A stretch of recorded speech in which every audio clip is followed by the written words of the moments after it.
నన్ను కొట్టాలంటారేంటి? నన్ను కొట్టాలంటారేంటి?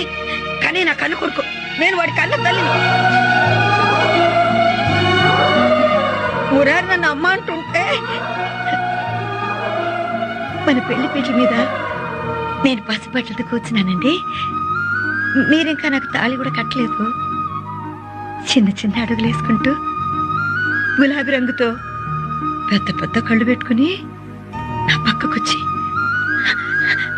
నా చీర చెంగు అలా లాగి చిన్న చిన్న చేతులు అలా చాపి అమ్మా అమ్మా అన్నాడండి. ఇంకంతే, మొత్తం మర్చిపోయాను. ఆ రోజు నుంచి మురారి నా కొడుకు, వాడు నా కొడుకండి.